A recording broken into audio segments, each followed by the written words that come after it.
اب سوال یہ پیدا ہوتا ہے کہ ہر عبادت کا، ہر کام کا ایک نتیجہ ہوتا ہے، اس کا ایک مقصد ہوتا ہے.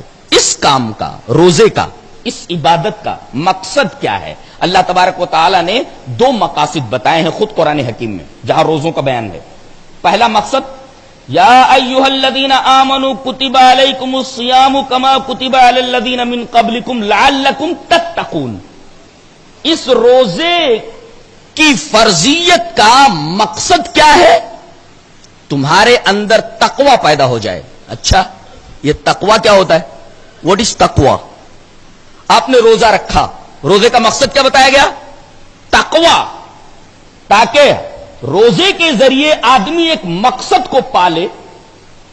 کوئی کام آدمی کرتا ہے تو اس کو کچھ ریزلٹ ملنا چاہیے نا، اس کا ایک مقصد ہوتا ہے. تو ہم نے روزہ رکھا، اس روزہ رکھنے سے ہم کو ملے گا کیا؟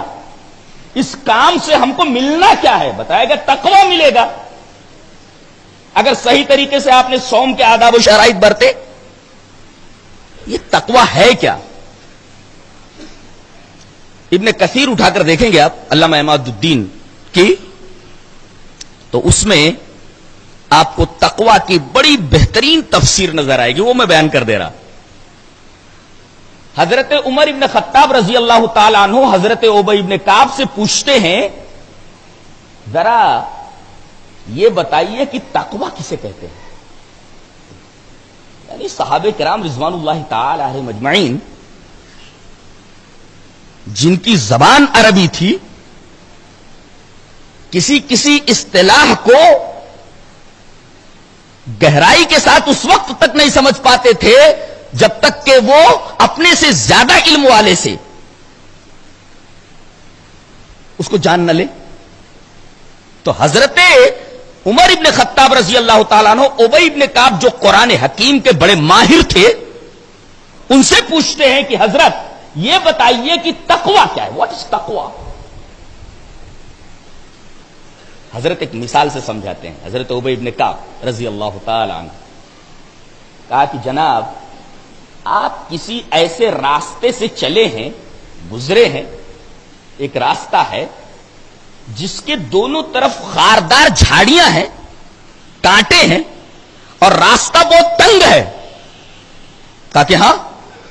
تو کہا کہ بتائیے، راستہ ایک تو بہت تنگ ہے اور راستے کے دونوں طرف خاردار جھاڑیاں ہیں، کانٹے ہیں، تو اس راستے سے آپ کیسے گزرے ہیں یہ بتائیے آپ.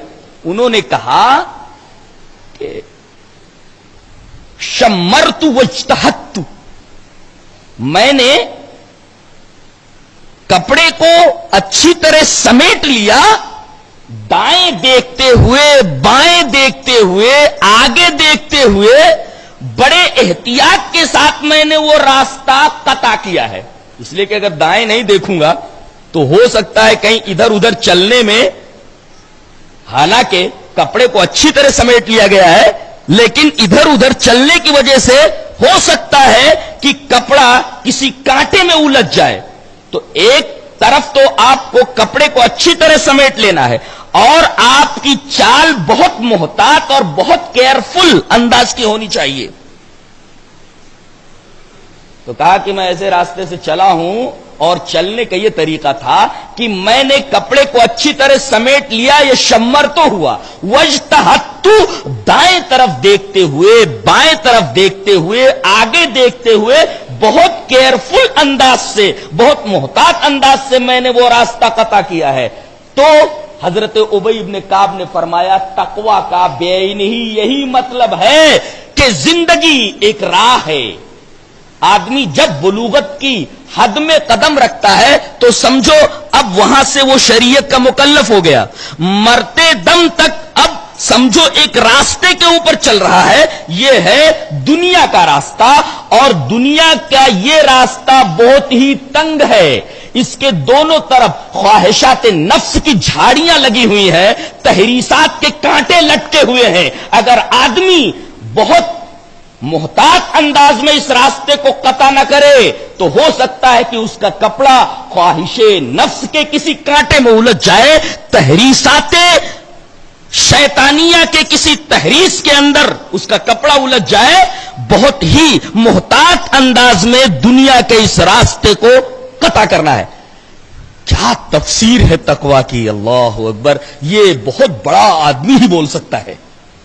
یہ انتہائی ذیل آدمی ہی تقوی کی اتنی جاندار، اتنی پرفیکٹ تفسیر کر سکتا ہے.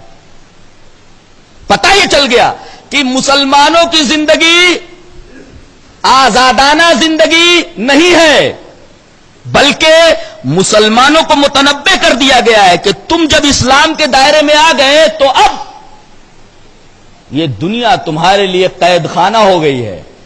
اب یہاں اٹھنا ہے تو جیل کے قاعدے کے مطابق، بیٹھنا ہے تو جیل کے قاعدے کے مطابق، کپڑا پہننا ہے تو جیل کے قاعدے کے مطابق، سونا ہے تو جیل کے قاعدے کے مطابق، اٹھنا ہے تو جیل کے قاعدے کے مطابق. تمہاری زندگی کی ہر حرکت جو جیل خانے کے اندر ہے وہ جیل خانے کے قواعد و ضوابط کے بالکل پابند ہونے چاہیے. اسی طرح جب دنیا جیل خانہ ٹھہری مومن کے لیے اور دونوں طرف اس راستے کے شیطان کی تحریسات کے کانٹے لٹکے ہوئے ہیں، جھاڑیاں ہیں، اب اس راستے پر سے ہمیں بہت ہی محتاط انداز سے گزرنا ہے. زندگی بھر اب ہر مسلمان ذرا اپنے گریبان میں جھانک کر کے دیکھے کہ روزہ رکھتا ہے اور اس کا جو مقصد اسے پانا ہے تقوی، یہ اسے ملا کہ نہیں ملا. خود آدمی فیصلہ کر لے. اگر مل گیا ہو تب تو اللہ کا شکر ادا کرے، اور نہ ملا ہو تو نئے سرے سے انیو زندگی شروع کرے اور زندگی تقوی کے مطابق گزارے. اللہ تبارک و تعالیٰ کا یہ مقصد نہیں ہے کہ بندے کو بھوکا پیاسا رکھوں طلوع آفتاب سے لے کر غروب آفتاب تک. اللہ کو کیا پڑی ہے؟ اللہ کو کیا ضرورت ہے؟ میں تو کہتا ہوں اگر دنیا کے تمام انسان اس کے نافرمان ہو جائیں تو اللہ تبارک و تعالیٰ کی عظمت میں کوئی فرق پڑنے والا نہیں ہے، اور تمام لوگ اس کے فرما بردار ہو جائیں تو اللہ تبارک و تعالیٰ کی عظمت میں اضافہ ہونے والا نہیں ہے. تو جو عبادتیں ہمارے اوپر فرض کی گئی وہ خود ہمارے فائدے کے لیے ہیں. اگر اس سے فائدہ اٹھاؤ گے تو اس میں تمہارا دنیا اور اخروی فائدہ ہے، اور اگر اس سے صحیح فائدہ نہیں اٹھا سکے تو یہ آپ کی قسمت محرومی.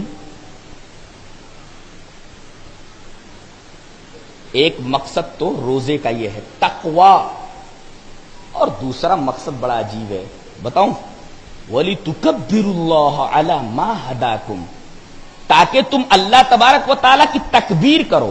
ہم تو پڑھ لیتے ہیں اس آیت کریمہ کو، اللہ کی تکبیر کرو، اس کا کیا مطلب ہے؟ اللہ کی تکبیر کرو.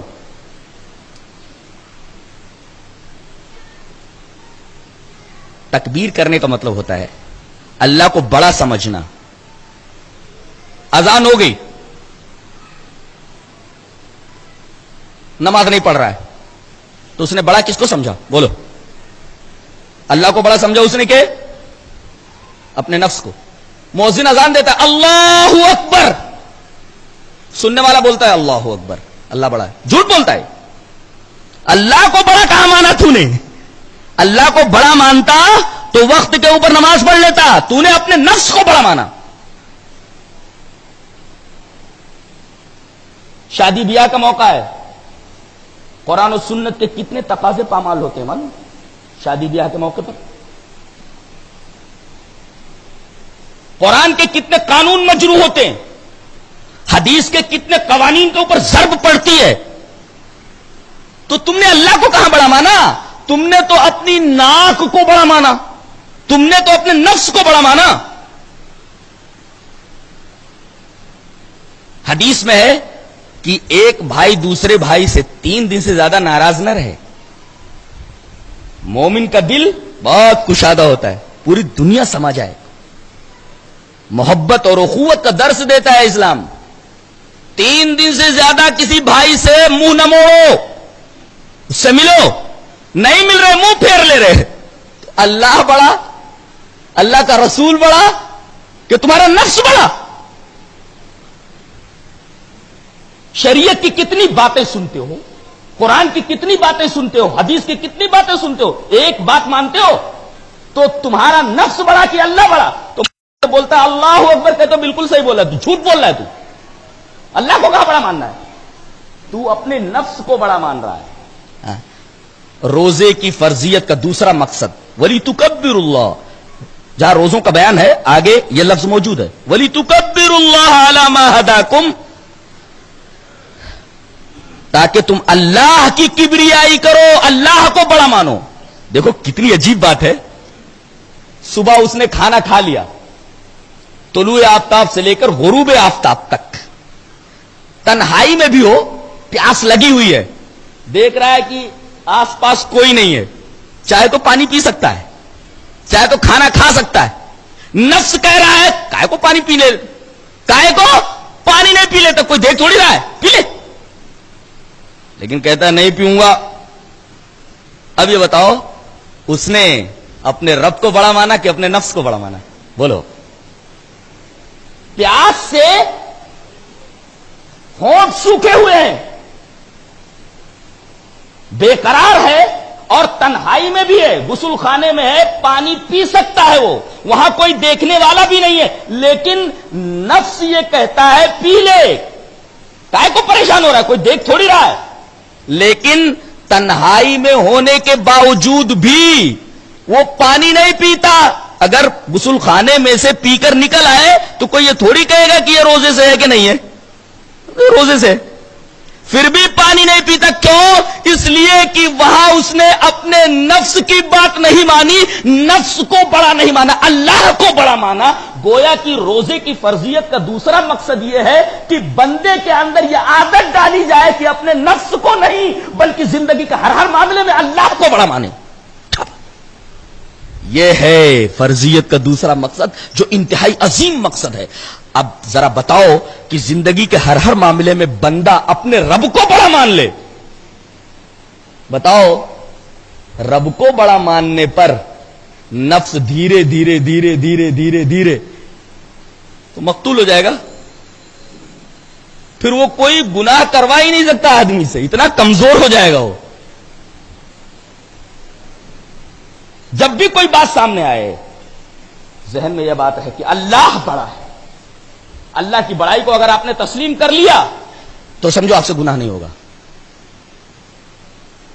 یہ دوسرا مقصد ہے روزے کی فرضیت.